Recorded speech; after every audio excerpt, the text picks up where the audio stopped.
how to make sure that your manifestations are coming and that your manifestations are coming effortlessly. Keep in mind, my desire is that you have life and have it in abundance, and it's supposed to be easy. It's supposed to be smooth. And I'm just going to jump right into it. One of the things that I think that people don't talk about enough when it comes to manifestation is the marriage between grace and manifestation. I learned about grace way before I learned about manifestation. So if you think about what grace is, the Bible says grace is unearned, undeserved, unmerited favor. You didn't do nothing to earn it. You didn't do nothing to merit it. You didn't do nothing to deserve it. It is just favor that God gives you. Well, when it comes to manifestation, that is the underlying thing that people really are talking about. Hey, go use your imagination and you're going to be able to experience health, wealth, and relationship in abundance. You're going to be able to manifest whatever it is that you want. But then the question is, can you? Can you really manifest whatever it is that you want? Isn't there a path of least resistance for you? Isn't there a path to where God has says, hey, like, it's not, I don't believe that we live in a world and God has pointed out and picked out the thing that you're going to do. However, what I do believe is that an all-knowing God knows how, or the path of least resistance for you to get that thing. How do we know that? Think about if you get into an Uber and you put an address in the Uber knows the path of least resistance for you to get to that thing. If you start going in a direction that is not an alignment or the path of least resistance to the address that you put in, the GPS is going to let you know, like, yo, you're going in a direction that you're not supposed to be going in. So why is it any different when it comes to manifestation? And why is it that people don't talk about this marriage between grace and manifestation? Again, grace is just unearned, undeserved, unmerited favor. Okay, cool. So what does that look like? What that looks like is this.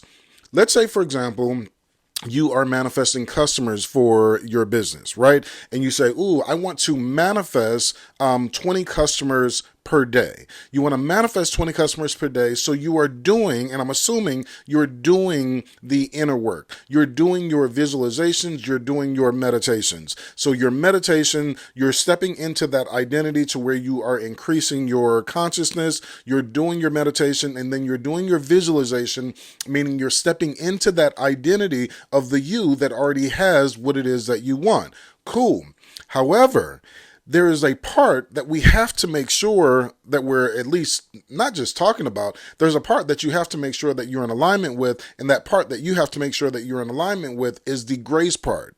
Whenever you co-create, whenever you're using your visualization, whenever you're going into the 4D, if you don't know what I mean when I say 4D, I got several videos where I talk about 3D, 4D, 5D, which is the dimensions that you live in. If you don't understand the dimensions that you live in and the dimensions that you have control over, then you're in trouble. So go back and check out that video that where I talk about the 3D, 4D, 5D. So keeping this in mind, let's say, for example, you know about the 4D. You know about how to use your imagination. You know about how to visualize. But the thing that you are visualizing, you're just not getting the answers, and there is no grace. You're working really hard, and you're getting $200 or $300 or $400. And there's so much hustle and hard work that you have to put in order for you to get what it is that you want. I promise you, the one thing that will change everything is the grace. Where is the grace? So how do we get grace? How do we make sure that we get grace? Somebody said, well, you know what, Kenny, the way that you get grace is be aware of grace. And in your awareness of grace, you're going to attract more grace. And I don't know that that's incorrect, but I will tell you this when it comes to me.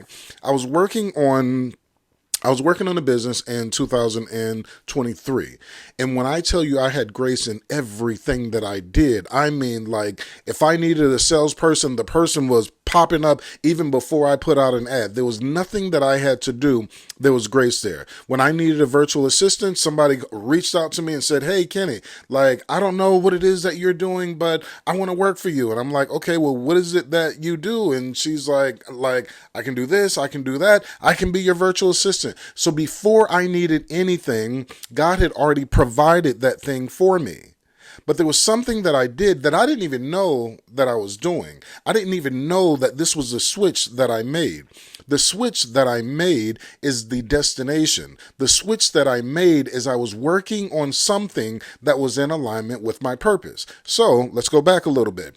Before I was working on this, I didn't have any grace at all. Before I was working on this, I was working on a funding company. And in that funding company, the funding company ended up going out of business in 3 months. And when I tell you I had everything, I had the money, I had the business partner that was worth $256 million. I had everything, but I was going in the wrong direction. I was working on the wrong business. So a lot of times people say, listen, whatever you do, don't quit. No, listen. If you're going in the wrong direction and you're working on something and you are doing the inner work, you are visualizing and you're stepping into that identity, and there is no grace and alignment with what it is that you're doing, it's either one or two things. Either you're working on the wrong business, so you're working on the wrong thing, or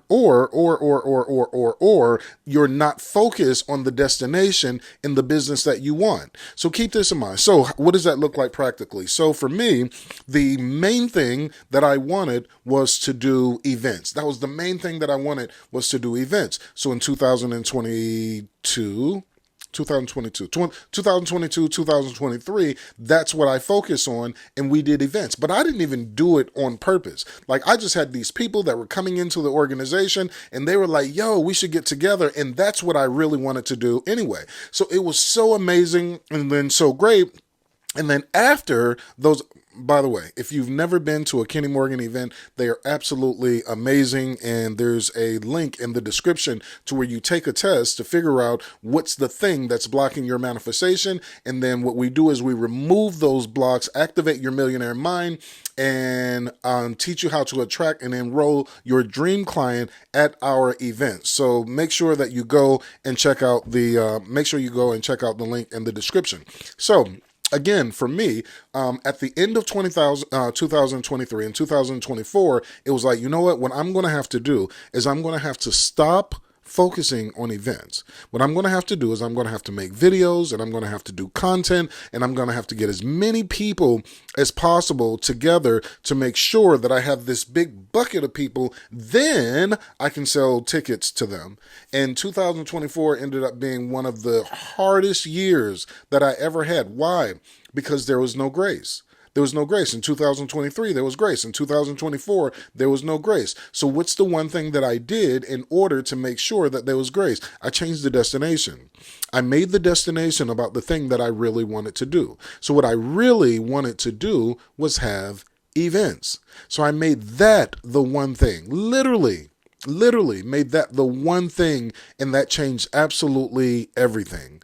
When I focus on a program or a course that did amazing things, like I'm one of the only people that I know of. There's not a lot of people in this industry that will actually remove your blocks, activate your millionaire mind, and show you how to attract and enroll your dream client all in one. But when I did that, and I did that for a course, and I allowed people to sign up for a course, everybody wanted to remove their blocks. Everybody would take the test and be like, oh, I want to remove my blocks. But then when it came time for them to pay to remove their blocks, it's like, I'm just going to live with my blocks. They didn't say it out loud, but they didn't take the action. The second that I changed it, the second that I changed the perception, the second that I changed the destination, and I made the destination about what I really wanted to do.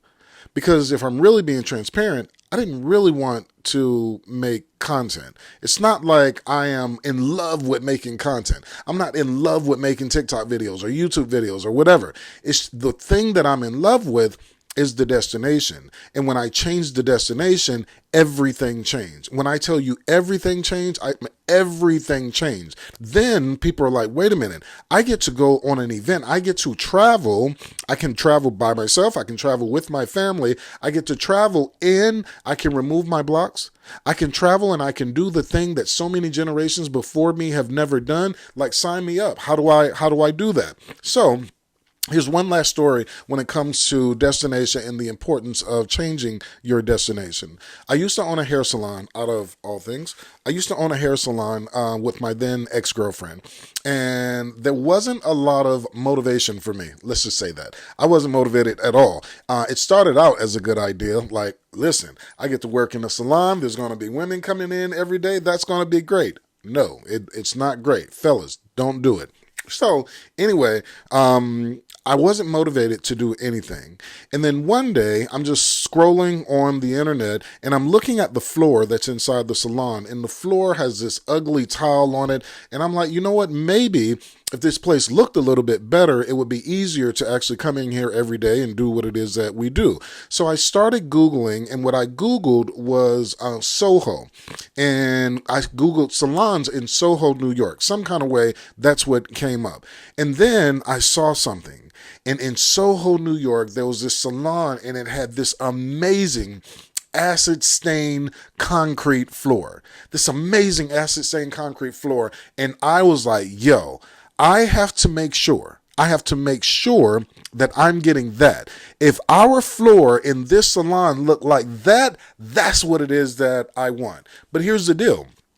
I didn't know nothing about acid stained concrete floors, and I didn't have the money to hire somebody to do acid stained concrete floors. So I set out that time that I was going to make sure that there was acid stained concrete floors in this salon. And when I tell you I did everything, this was a 2 to 3 week event. And I would wake up early in the morning and I would go to sleep 2 o'clock, 3 o'clock in the morning. And every single day that I woke up, I had the energy and I was looking forward to changing the floor inside of this salon. Now, stay with me, because this is not about the salon. This is not about me. This is about you. I want you to learn this lesson. So every single day I would go to Home Depot and I would get exactly what it is that I needed. Found out the building was built in like the 60s or 70s. So there was 3 different layers of tile for this building. If anybody knows about removing tile, there's this really strong like piece of steel, and you hold it on this end, you hold it there, and you boom, boom, boom, and you're breaking up this tile. And I'm not a small dude.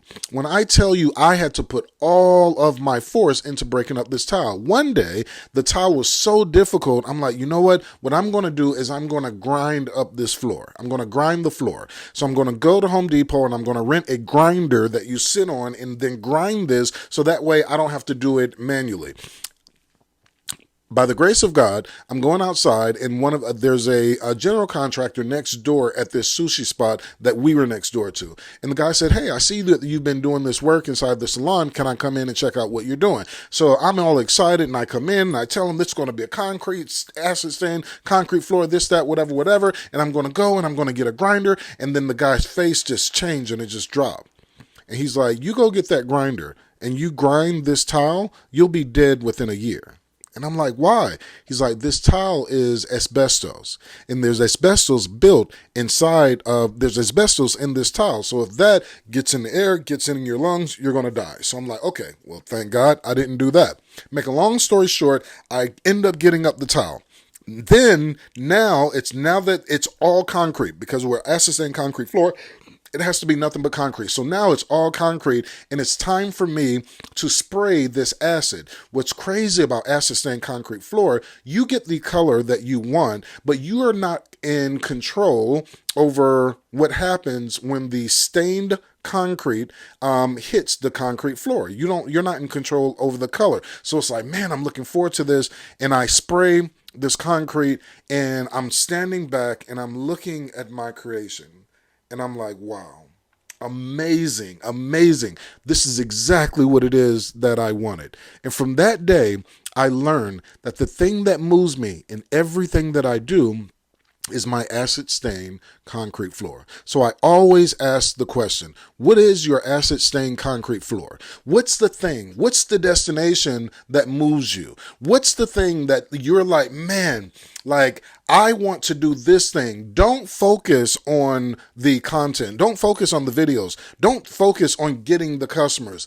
Keep your eyes on the thing that you want, right? Keep your eyes on the price. Keep your eyes, Peter, walking on walking on water. Keep your eyes on Jesus, which means keep your eyes on your imagination, imagining the thing that you want. And when you imagine the thing that you want, now you are walking in grace. That's how you marry grace and manifestation. It is your acid stained concrete floor. It is your destination that you are focused on. Focus on the destination and don't do anything but focus on the destination. And then the grace will come. And then you can do Ephesians 3:20. Now to him who is able to do exceedingly and abundantly all that you can ask or imagine. Why? Because you are asking and imagine about the thing that you truly desired, which was the acid stained concrete floor, or which is your destination of the thing that you want. We live in a world where people can hate for no reason. And if people can hate for no reason, then I can love you for absolutely no reason. My name is Kenny Morgan, and I love you.